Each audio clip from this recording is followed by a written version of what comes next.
लेकिन जीत का दारोमदार आपके कंधों पर भी है। कितनी तैयारी और कहां तक जीत के आसपास आप पहुंचे? मैं समझता हूँ जिस तरह का जोश हमारे प्रत्येक कार्यकर्ताओं में है, बीजेपी ने 1 साल के अंदर कुछ किया नहीं, हमारी योजनाओं को बंद किया है, हमारे डेवलपमेंट कामों को रोका है, हमारी स्कीमों को रोका है। मैं 32,000 से जीता था और हमारे प्रत्याशी उससे भी कई गुना ज्यादा जीतेगा। डीसी बैरवा जी के साथ साथ मुरारी लाल मीणा जी की भी यहाँ दाव पर। मैं यहाँ का सांसद हूँ, मेरे द्वारा सीट खाली की गई है, इसलिए मेरे ऊपर ज्यादा रेस्पॉन्सिबिलिटी है। सचिन पायलट जी हो चाहे अशोक गहलोत जी हो, सब गंभीर है सीट को लेकर के। मुरारी लाल मीणा खुद लड़के तो जीतते ही हैं, चुनाव जितवा भी सकते हैं, वो भूमिका भी तय करेगा। कितना मान? और मैं समझता हूँ कि 36 को तो वोट देगी नहीं, मीणा समाज का भी जबरदस्त समर्थन मिल रहा है। पायलट की मौजूदगी के बाद कुछ अलग करंट फैला। 36 को में उत्साह था। मैं समझता हूँ कि एकदम हमको चुनाव को बूस्ट मिल गया सचिन पायलट के आने से।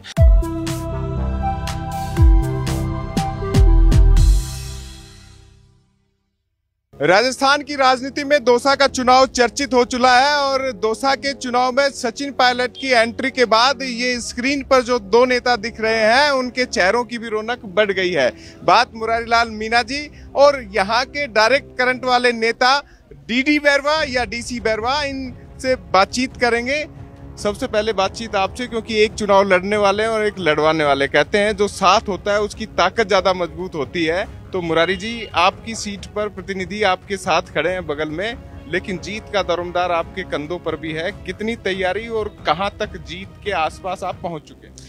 देखो, हमारे पहले तो जो टिकट दिया गया है सर्वसम्मति से, पूरे कार्यकर्ताओं से, हमारे बूथ अध्यक्ष से लेकर ऊपर तक की सबकी सहमति से जो सर्वसम्मत प्रत्याशी था उसका नाम हमने हाईकमान को भेजा और उसमें चाहे सचिन पायलट जी हो, चाहे अशोक गहलोत जी हो, चाहे डोटासरा जी हो, सबने उस टिकट को डिक्लेयर किया। मैं समझता हूँ जिस तरह का जोश हमारे प्रत्येक कार्यकर्ताओं में है और बीजेपी के प्रति मायूसी है। सबसे बड़ी बात है कि बीजेपी ने 1 साल के अंदर कुछ किया नहीं, हमारी योजनाओं को बंद किया है, हमारे डेवलपमेंट कामों को रोका है, हमारी स्कीमों को रोका है। तो कांग्रेस के प्रति जनता में जबरदस्त उत्साह है। पहले भी मेरे विधानसभा चुनाव मेरे को है कि जनता ने जिताया था, फिर लोकसभा चुनाव जनता ने जिताया था और उसी प्रकार का जोश, बल्कि कई जगह तो उससे भी अधिक जोश जनता के अंदर है। मैं समझता हूँ कि मैं 32,000 से जीता था और हमारे प्रत्याशी उससे भी कई गुना ज्यादा जीतेगा। जिम्मेदारी बड़ी हो गई है। आंकड़े तो आपने बता दिए कि आप 32 थे और ये 32 से भी, यानी चीज 19 की हो वो 21 जाएगी, ऐसे समझे तो हम। लेकिन सीधी बात ये है कि पूरी जिम्मेदारी आप पर है और एक तरीके से प्रतिष्ठा डीसी बैरवा जी के साथ साथ मुरारी लाल मीणा जी की भी यहाँ दाव पर है। देखो, जिम्मेदारी हमारे सब कार्यकर्ताओं ने सामूहिक रूप से अपने सिर पर ले रखी है। मैं यहाँ का सांसद हूँ, मेरे द्वारा सीट खाली की गई है, इसलिए मेरे ऊपर ज्यादा रेस्पॉन्सिबिलिटी है। मैं सारे कार्यकर्ताओं को साथ में लेकर के, और हमारे नेता भी चाहे सचिन पायलट जी हो, चाहे अशोक गहलोत जी हो, सब गंभीर है सीट को लेकर के, क्योंकि दौसा की राजनीति पूरे देश के अंदर चर्चित रहती है और मैं समझता हूँ कि दौसा में हमारा प्रत्याशी जीतता है, इसका मैसेज पूरे देश में जाता है। हम उसी हिसाब से, जिस हिसाब से हमारी जिम्मेदारी है, जिस हिसाब से हमारी रेस्पॉन्सिबिलिटी है, उसी हिसाब से सारे कार्यकर्ता मिलकर मेहनत कर रहे हैं और इसी बेस पर मैं कहता हूँ निश्चित चुनाव हम जीतेंगे। बात मीणा समाज की कर लेते हैं। देवली उनियारा में भी आपका जिक्र था।